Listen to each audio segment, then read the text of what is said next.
UGC को लेकर के जिस तरीके का माहौल है, यूजीसी के इस नए नियम को लेकर के विरोध भी है, प्रदर्शन भी है और लोगों के मन में बहुत सारा सवाल है और सवर्णों को लेकर के और किसी भी तरीके की कार्रवाई की जा सकती है। अमन, सबसे पहले तो आप ही बताइए कि मतलब मुद्दे क्या हैं? देखिए, सबसे पहले तो ये जो नीति आई है बहुत विघटनकारी है। जब हम विश्वविद्यालयों में या विद्यालयों में देखते हैं तो यहाँ जो पढ़ने आता है वो विद्यार्थी होता है, उसकी जाति विद्यार्थी होती है, उसका धर्म विद्यार्थी होता है, और जो पढ़ाने आता है वो शिक्षक होता है, उसका धर्म और जाति शिक्षक की होती है। इसके अतिरिक्त उसकी और कोई पहचान नहीं होती है किसी भी शैक्षणिक परिसर में। जब यूजीसी, अब मुझे नहीं समझ में आता ये कौन लोग हैं जो ऐसी नीतियाँ बना रहे हैं। पता नहीं विश्वविद्यालय में पढ़े भी हैं कि नहीं पढ़े हैं। विश्वविद्यालयों में आप आइए, देखिए कितना समता है, कितनी समानता है यहाँ पे। यहाँ किसी को, अभी मेरे साथ के लोग हैं, मुझे नहीं पता ये किस जाति से हैं, हम लोग सब लोग बैठ के एक थाली में खाना खाते हैं। किसी को क्या फ़र्क पड़ता है कि हम कहाँ पैदा हुए, किस जगह पैदा हुए, किस परिवार में पैदा हुए।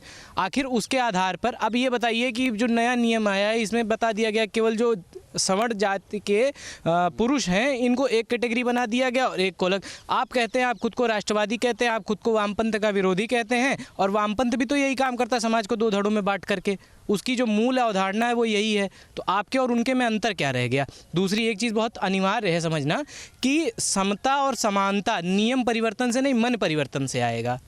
इतने दिन से रिजर्वेशन और तमाम चीज़ों के नियम हैं। मुझे अंबेडकर जी का कहा याद आता है कि अंबेडकर जी रिजर्वेशन की पॉलिसी से बाद में बहुत दुखी हुए। इलाहाबाद या कुछ ऐसे ही कहीं वो बोल रहे थे, उत्तर प्रदेश में ही, तो अंबेडकर जी ने कहा कि आरक्षण को मैंने इसलिए बनाया था कि एक बार लोग आरक्षण का इस्तेमाल करेंगे फिर वो आगे के लोगों को उसको इस्तेमाल करने के लिए छोड़ेंगे, ताकि जो अंतिम पंक्ति का व्यक्ति है वो मुख्य धारा का हिस्सा बन सके। क्या आज ऐसा है? क्या आप देखेंगे कि रिजर्वेशन में इतने डिफेक्ट्स आ चुके हैं कि आईएएस हो जा रहे हैं लोग, उनका बेटा आईएएस हो रहा, उनका बेटा आईएएस हो रहा। बिल्कुल, बात करते हैं वो कौन सी धाराएं हैं या कौन से पैरा हैं जिन पर को लेकर के आपको आपत्ति है? देखिए, सबसे पहले तो नमस्कार आप सभी को। जैसा हम देखते हैं कि इस कानून में लिखा गया है कि इक्विटी रेगुलेशन, अगर वो इक्विटी रेगुलेशन होता तो वह एक सवर्ण समाज के पुरुषों को ही सिर्फ इसमें अलग थलग करके बाकी सबको इक्विटी नहीं देता। अब आप एक समझ लीजिए, मैं इसके 3 उदाहरण देता चाहता हूँ। प्रथम मैं शुरू करता हूँ, अगर आप इक्विटी लाना ही चाहते हैं तो आपके अनुसार तो सबको समानता मिलनी चाहिए, और आपने ही बोला कि बटेंगे तो कटेंगे, एक है तो सेफ है। अगर ऐसे नारे देकर आप वापस ऐसे बिल लाते हैं जो 2012 में कम्युनल वायलेंस बिल, जिसमें किसी भी कम्युनल जो भी घटना होगी उसका जो द्रोही होगा वह हिंदू होगा, सेम उसी तरह से किसी भी इस घटना का द्रोही जो है वो सवर्ण होगा। तो क्या होगा? आंदोलन होगा, धरना होगा या फिर विरोध होगा? आखिर क्या होगा? मैं इसके पहले यूजीसी का जो नियम है उस पर बात कर लेते हैं। क्या है कि विश्वविद्यालयों में इंटरनल क्वालिटी एश्योरेंस सेल और इंटरनल कंप्लेंट कमेटी पहले से है। इसको जाति के आधार पर इक्विटी कमेटी की क्या आवश्यकता थी? क्या ये आपके दोनों जो स्ट्रक्चर थे वो फेल कर गए थे क्या? अगर फेल कर गए थे तो अभी तक कुछ क्यों नहीं हुआ इस पर? क्यों कोई रिपोर्ट नहीं आई? तो पहले से जब जो स्थापित व्यवस्था है उसको अचानक ऐसे जाति के नाम पे विघटन करने का क्या आवश्यकता? और अभी आपने प्रश्न किया कि यूजीसी पे आंदोलन होगा, क्या होगा, ये तो क्या है कि जनता का विषय है। हम अपनी ओर से क्या है प्रतिरोध कर रहे हैं कि ये बात ठीक नहीं है। अब आपको लगता है कि कोई भी पॉलिसी आती है तो फीडबैक बहुत ज़रूरी होता है। क्या आज जो आप लोग के मन में है ये फीडबैक कहीं ना कहीं यूजीसी ने लिया नहीं, तभी तो रोष हो रहा है? मैं वही बताने जा रहा हूँ। क्या है कि जब अधिकारी सरकार चलाने लगते हैं तो ये समस्याएं आती हैं कि जब आप जनता के जो प्रतिनिधि हैं उनसे प्रश्न चिन्ह नहीं पूछे, उनसे सवाल नहीं पूछे जाएंगे तो ये समस्याएं आएंगी। ये समस्याएं आखिर आई क्यों आप लोगों की नज़रों में, और समस्या कितनी बड़ी है? सर, ये समस्या बहुत बड़ी है। ये तो एक अंधा कानून है सर। जैसे स्वर्ण समाज, ऐसा नहीं है स्वर्ण समाज भी शोषित है, लेकिन ये रूल इतना गलत है कि अगर मतलब गलत FIR, मतलब वो गलत हमारे ऊपर लग रहा है आरोप, फिर भी हम उसके दोषी हैं, उस पर कोई कार्रवाई ही नहीं है।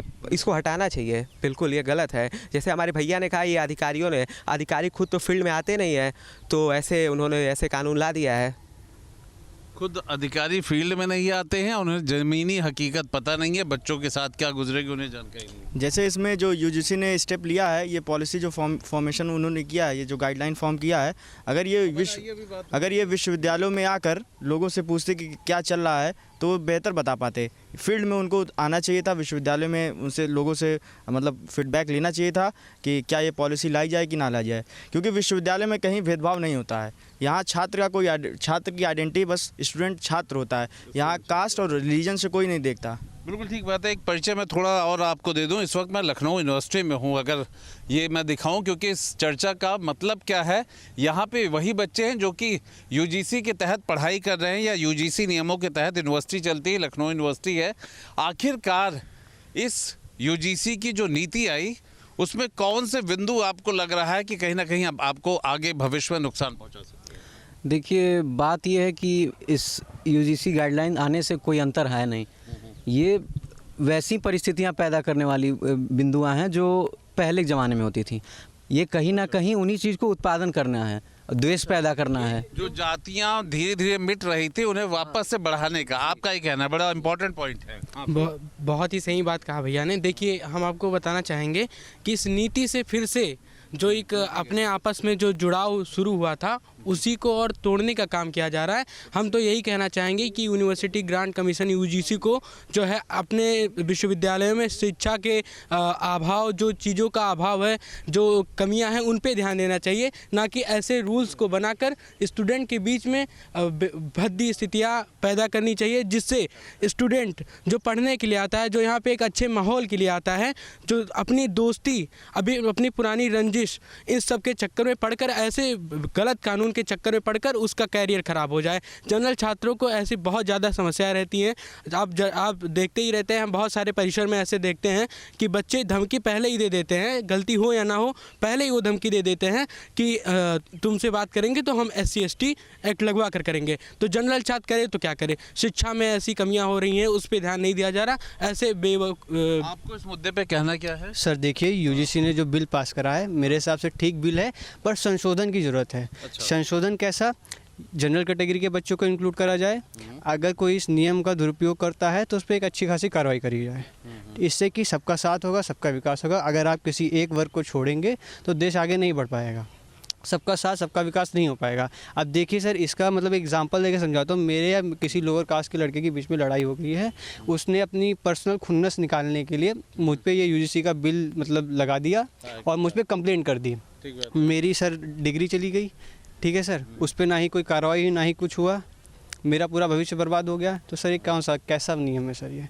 या तो आप इसमें जनरल कैटेगरी को इंक्लूड करिए सर, जैसे कि सबके लिए ये नियम बराबर रहे, और या तो फिर आप उस पर एक ऐसा नियम लगाइए, अगर आप मतलब गलत बोल रहे हैं तो आप एक अच्छी खासी कार्रवाई होनी चाहिए। आप भी बताइए, आप सब लोग तो यूनिवर्सिटी के हैं, पढ़ लिख रहे हैं, आखिर इस तरह का मतलब कहा जाए कि कैसे धारणा बन गई, क्यों ऐसे किया, कौन सी ऐसी मजबूरियां थी या कहाँ से उनको ये फीडबैक मिला, किस तरह की चीज़ें करें? सर मेरे विश्वविद्यालय में ऐसा कुछ नहीं होता है। पहली बात तो ये, क्योंकि हम लोग सर हॉस्टल के लोग हैं, हम लोग एक थाली में खाना खाते हैं, एक कप में चाय पीते हैं, एक साथ रहते हैं सर। एक कमरे में एक जनरल का भी रहता है, एक SC का लड़का भी रहता है सर, कोई भेदभाव नहीं है।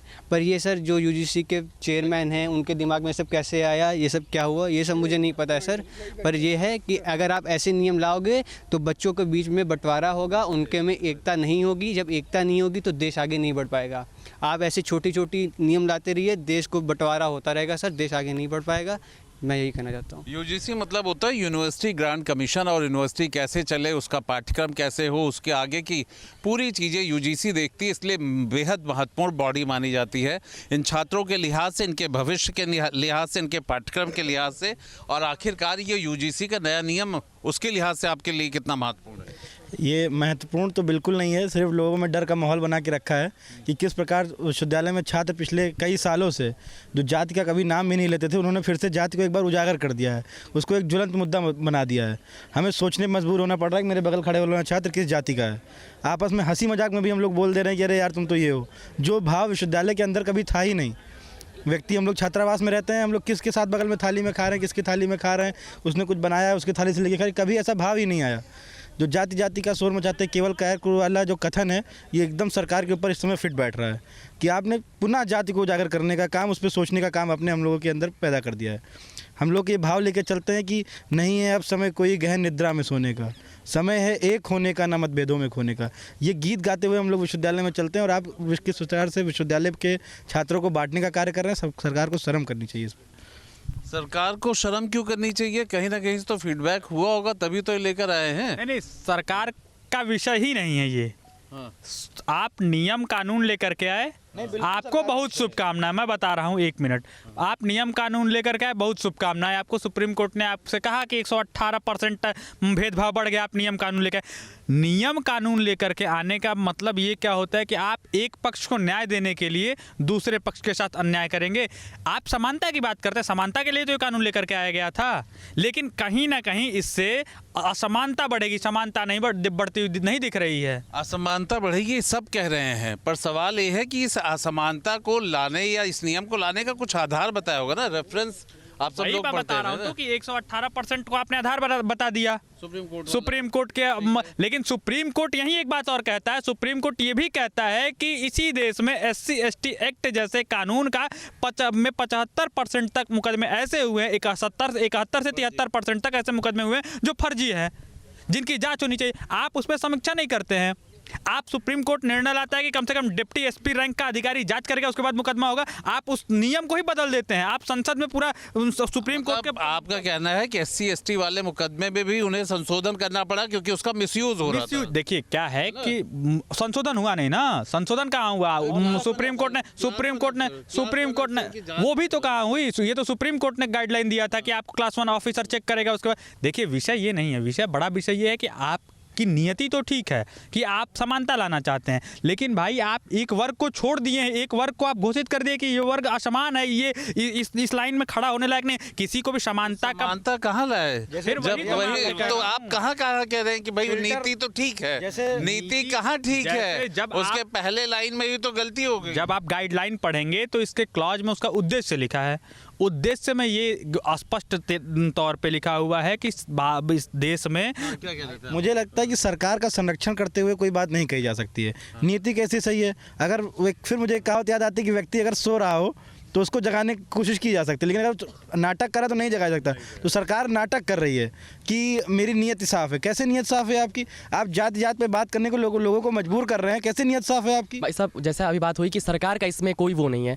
भाई साहब अगर सरकार का नहीं होता तो सुप्रीम कोर्ट द्वारा दिए गए वो SC/ST फैसले एट्रोसिटी एक्ट 2019 को जब बदल दी है सरकार, वहाँ भी सरकार का ही दोष था और यहाँ भी सरकार का ही दोष है। और सरकार ये चाह रही है, सरकार चाह रही है कि समाज में ऐसा वैमनस्य फैला दिया जाए कि सारे के सारे जो जातियां हैं SC/ST OBC जनरल सब अलग अलग हो जाए। लेकिन बातें होती रहेंगी। मैं एक और बात बोलना चाहता हूं, चंद्रशेखर सिंह जी जो भारत के प्रधानमंत्री थे, मैं उसी बलिया से आता हूं, उन्होंने एक बात बोला था, जिस हाथों में शक्ति है राज तिलक देने की, उन हाथों में शक्ति है सर उतार लेने की। तो सत्ता को अगर सत्ता ऐसा क्रूरता करेगी तो ये सरकार को चैलेंज करने के लिए युवा वर्ग खड़ा है, पूरा छात्र संघ खड़ा रहेगा, पूरा युवा वर्ग खड़ा रहेगा। कि आप समाज को बांटने का कार्य कर रहे हैं, हम समाज को जोड़ने का काम कर रहे हैं। आप जो कह रहे हैं बटोगे तो कटोगे, उसको आप सिद्ध करते हुए नहीं दिख रहे हैं। सिंपल सी बात इतना ही कहूँगा कि अगर किसी पर आरोप लगता है और वो आरोप सिद्ध नहीं होता है तो उस पर भी तो कार्रवाई होनी चाहिए, या बस एक पक्षपाती होगा कि नहीं आप दोषी हैं, आप इसमें। लखनऊ यूनिवर्सिटी के बच्चे हैं और यहाँ बात करने पे दो चीज़ें साफ है कि जो शिक्षक होते हैं उनका ना कोई धर्म होता है ना जाति होती है, और जो छात्र होते हैं ना उनकी कोई धर्म और जाति होती है। ऐसे माहौल में जब पढ़ाई की बात होती है और UGC की नई नीति की बात होती है तो वो जोड़ती नहीं बल्कि तोड़ती हुई दिख रही है, और उसका यहाँ विरोध न सिर्फ लखनऊ में बल्कि उम्मीद है कि आने वाले समय में और फैल सकता है। और यूपी की तो खासियत है कि सियासत बढ़ सकती है। UGC के नए नियमों को लेकर के विरोध शुरू हो गया है। कई राज्यों में इसको लेकर के विरोध के स्वर फूटने लगे हैं। छात्रों के साथ साथ कई संगठन भी इसका विरोध कर रहे हैं। उत्तर प्रदेश, झारखंड, बिहार जैसे राज्यों में इसका विरोध हो रहा है। दरअसल कहा जा रहा है कि इस कानून के बाद अब जनरल परेशान होंगे, जनरल कैटेगरी के लोग परेशान होंगे। दरअसल अभी तक जो कमेटी थी उसमें ये माना जाता था कि OBC के लोग भी तमाम लोगों को परेशान कर सकते हैं, उनके साथ भेदभाव कर सकते हैं, लेकिन अब OBC को भी SC/ST के साथ में शामिल कर लिया गया। कानपुर में कुछ लोग हमारे साथ में हैं, उनसे बात करते हैं और समझने की कोशिश करते हैं कि आखिर वो इस मुद्दे को लेकर क्या समझते हैं और किस तरीके का परिवर्तन देख रहे हैं इस नियम के लागू हो जाने के बाद। वैसे अब ये बताइए क्या लगता है, जिस तरीके से UGC के नए नियम आए हैं इससे क्या लगता है, क्या असर पड़ेगा कैंपस में जो बच्चे पढ़ने के लिए जाते हैं, और खासकर जनरल कैटेगरी के लोग जो कि इसका विरोध भी कर रहे हैं, तो उन पर क्या असर देख रहे हैं? देखिए, ये UGC ने जो नया नियम लागू किया है ये तो एकदम सरासर रूप से मैं इसके विपक्ष में हूँ। ये गलत है। क्या सिर्फ जनरल कास्ट ही शोषित कर रही है? और शोषित, देखिए शोषित था एक समय तक था, अब तो चीज़ें बहुत ज़्यादा बदल गई हैं भाई। अब तो बहुत ज़्यादा आरक्षण बाबा साहब ने 50 साल के लिए दिया था, अब आरक्षण की लिमिट समय देखिए आप कितना बढ़ रहा है, चीज़ें बढ़ रही हैं। तो क्या जनरल कास्ट पे इतना शोषण? अब आप इस मुद्दे पे आप जनरल को नहीं सोचते, और ये जो नियम बनाया है इससे तो और भेदभाव बढ़ेगा, और ज़्यादा कुंठित होंगे लोग भाई। अभी कम से कम ओबीसी वाले लोग भी साथ में थे तो थोड़ी संख्या ज़्यादा होती है, लेकिन जब सिर्फ जनरल पे अत्याचार होगा तो दिक्कत बढ़नी है ना। हर कॉलेज कैंपस में जातिवाद को बढ़ावा मिलेगा, तो मैं तो कहता हूँ यूजीसी को इस पर रोल बैक होना चाहिए। तो ऐसा आपको भी लगता है कि भेदभाव खत्म करने की बजाय इस नियम से भेदभाव बढ़ेगा? मैं एक अधिवक्ता के तौर पर देखूं तो ये आप जो कह रहे हैं कि इसमें थोड़ा एक वर्ग विशेष को टारगेट किया गया है, सिर्फ सामान्य कैटेगरी के लोग ही इसमें शामिल किए गए। तो ये जो ओबीसी को इसमें शामिल किया गया, प्लीज़ इसको रोल बैक करें, क्योंकि मैंने कुछ केस डायरीज में देखा कि उसमें पिछड़ी जातियों के लोगों ने भी अत्याचार किया है SC ST पर, तो आई थिंक इसे रोल बैक होना चाहिए। कॉलेज कैंपस को लेकर के ये पूरा नियम कानून सामने आया है, जिसमें कहा जा रहा है कि जनरल कैटेगरी के जो लोग हैं वो अब निशाने पर आ गए हैं। आप कैसे देखते हैं जो पूरा नियम इसको? इससे भेदभाव बढ़ रहा है। अगर इस प्रकार की जात में आप बांटेंगे, विभिन्न प्रकार की स्थितियाँ बनाएंगे, तो अगर एक शोषण करेंगे तो समस्याएं तो होंगी। मतलब आप बताइए, जिस तरीके से कैंपस को लेकर के नियम कानून लागू होने जा रहे हैं और यूजीसी ने जो नए नियम कानून लेकर के आए, उससे क्या लगता है कि भेदभाव कैंपस में खत्म होगा? देखिए, एक तो धर्मनिरपेक्ष राष्ट्र है, तो मान के चलना चाहिए। दूसरा, जनरल पब्लिक के लिए ये भेदभाव इससे बढ़ेगा। कमेटी को अपने डिसीजंस को एक बार देखना चाहिए, रिव्यू करना चाहिए इसको, कि आम पब्लिक पे इसका असर न पड़े। आपको क्यों ऐसा लगता है कि भेदभाव बढ़ेगा इससे? कि शुरू से ही जब रहा है, जातिवादी कभी होना नहीं चाहिए, अब आपने उसको और बढ़ावा दे दिया है, तो इससे पूरी चांसेस हैं कि बढ़ने के चांसेस ज़्यादा हैं। भाई साहब, आपको क्या लगता है कि जिस तरीके से यूजीसी के नए नियम आए हैं, पुराने नियमों में बदलाव करके संशोधन करके नए नियम लाए हैं, तो अब इससे क्या कैंपस में सुधार होगा? जो भेदभाव होता था वो खत्म हो जाएगा, या भेदभाव और ज़्यादा बढ़ेगा इससे? सर, ये नया नियम जो है उससे तो ये लग रहा है तो इससे भेदभाव ज़्यादा ही बढ़ेगा, और यूजीसी ने जो ये नियम लाया है ओबीसी को उसको बाहर करना चाहिए हमारे हिसाब से। भाई साहब, आप क्या समझते हैं इन नियम को लेकर के, जो नए नियम आए हैं और कहा जा रहा है कि ओबीसी भी जो है वो शिकायत कर सकेंगे जनरल कैटेगरी के खिलाफ कि उनके साथ भेदभाव हो रहा है? जी बिल्कुल हो रहा है। तो अब सिर्फ बचेगा ही जर्नल, और जब सब लोग कहते हैं उस पर पहुंच जाएंगे तो जर्नल ही तो बचा है। कोई चीज़ है, मान लीजिए कोई लड़ाई होती है, दंगे होते हैं, कुछ भी होता है, तो अक्सर आदमी गाली गलौज कर ही देता है। अब ये कहिए कि सामने वाला गाली नहीं दे रहा है, गाली दी सिर्फ जर्नल वाले ने, उन्होंने सीधे केस कर दिया, जिस हिसाब से जो हम देखते चले आ रहे हैं। तो कहीं ना कहीं ये मतलब एक पक्ष के साथ गलत हो रहा है, जो कि नहीं होना चाहिए। जो चीज़ चल रही थी वो चलने दीजिए। अब ओबीसी में कहते हैं वो भी चले जाएंगे उसमें, तो फिर बचा क्या? जर्नल ही बचा। अब जर्नल फिर क्या करेगा? जर्नल तो अकेला खड़ा है फिर। तो मेरा बस यही राय है कि ये चीज़ नहीं होनी चाहिए जो भी हो रही है। कैंपस में किसी तरीके का भेदभाव ना हो, लैंगिक भेदभाव ना हो, इसके अलावा जाति आधारित भेदभाव ना हो, इसको लेकर के तमाम लंबे समय से काम होता रहा है। अब जो नए नियम आए हैं उनको लेकर के क्या समझते हैं आप? नए नियम जो आए हुए हैं ये काफ़ी, पहले से SC था, अब OBC भी आ गया है, इसलिए जो समान वर्ग है अब बहुत ज़्यादा पीड़ित है।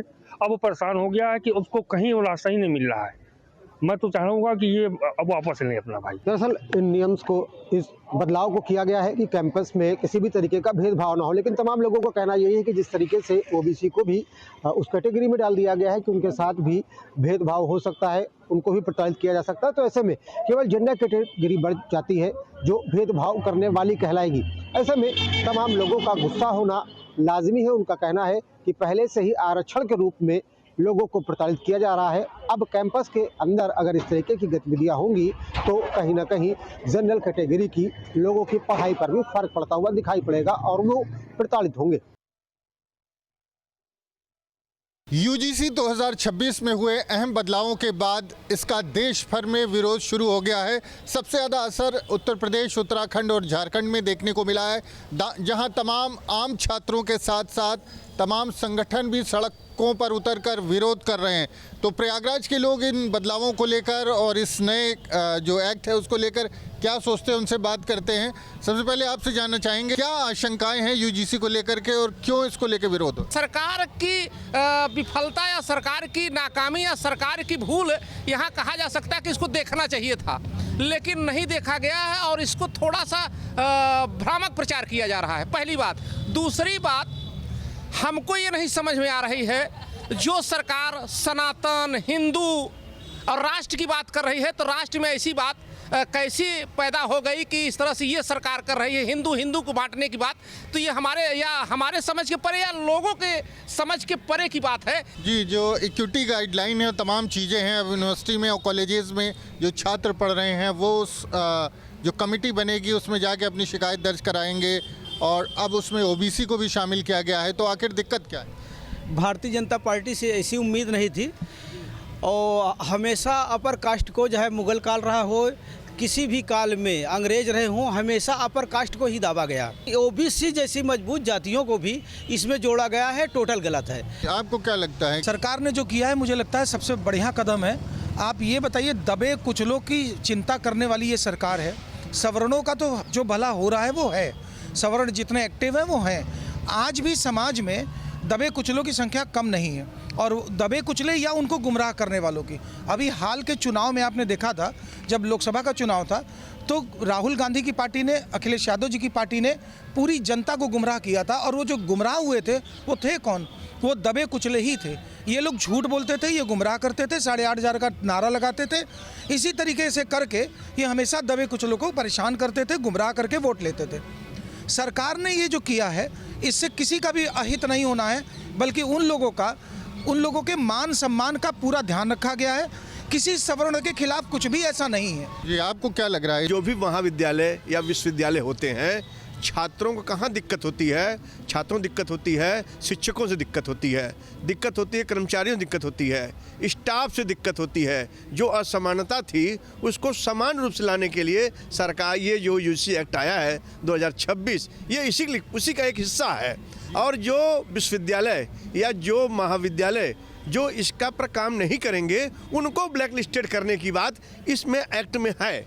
आप 11वें क्रम संख्या में देख लीजिएगा, इसी में लिखा हुआ उनका ग्रांट रोक दिया जाएगा, उनकी मान्यता रद्द कर दी जाएगी, उनका वो कर दिया जाएगा। इसमें कहीं से सवर्णों का जो है कहीं से कोई नुकसान नहीं है। हमें कक्षा 1 से नैतिकता नहीं पढ़ाया जाता। हम इंटर तक तो कहीं वैमनस नहीं होता, इंटर के बाद ही क्यों अपर कास्ट और SC ST क्यों लड़ रहे हैं? कारण एक मिनट कारण इसमें क्या है? हमारे अभी बैकवर्ड और SC जब हमारे महाविद्यालय में प्रोफेसर होंगे तो इस तरह का कोई नहीं होगा। अभी तक हाई स्कूल, इंटर, आप प्राइमरी में आप बराबर देखेंगे बैकवर्ड हर जगह भर गए हैं। आज जैसे ही महाविद्यालयों में अपर कास्ट के अलावा बैकवर्ड SC सब प्रोफेसर हो जाएंगे, इससे समस्या खत्म हो जाएगी। समस्या आपको क्या लग रहा है? शुद्ध रूप से भ्रम है, झूठ का पुलिंदा है। हर विषय पर आप ध्यान दीजिए, हमेशा विपक्ष के पास मुद्दा होता नहीं है, तो विपक्ष करता क्या है? वो हर बार कुछ न कुछ झूठी बात करता है। चाहे विपक्ष चाहे जो कहे, लेकिन हम अभी आपको पहले भी बता चुके कि मोदी सरकार में भी कुछ टूल किट गैंग की तरह काम कर रहे हैं, जो सरकार को बदनाम करने की एक षड्यंत्र अंदर से बनाया। उन पर ध्यान देना चाहिए, इस तरह से बातें आनी नहीं चाहिए। ये स्पष्ट होनी चाहिए। और उनको लगता है, तमाम लोग हमारे साथ जो प्रयागराज से जुड़े थे, उनका कहना है कि लोगों में भ्रम फैलाने का प्रयास किया जा रहा है, और इसके पीछे पूरी राजनीतिक जो एक साजिश है वो दिखाई दे रही है। अब देखना ये होगा कि आने वाले समय में जो विरोध है ये कितना जोर पकड़ता है। प्रयागराज से वीडियो जर्नलिस्ट विजेंद्र कुमार के साथ Manvendra Pratap Singh, news state, Uttar Pradesh.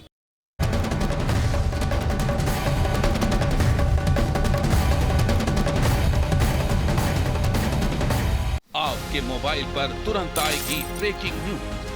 Screen पर सबसे पहले दिखेगी बड़ी खबर, देश दुनिया की हर खबर एक जगह। अब आपके मोबाइल पर तुरंत फटाफट इंस्टॉल कीजिए न्यूज़ नेशन ऐप और रखिए खुद को अपडेट।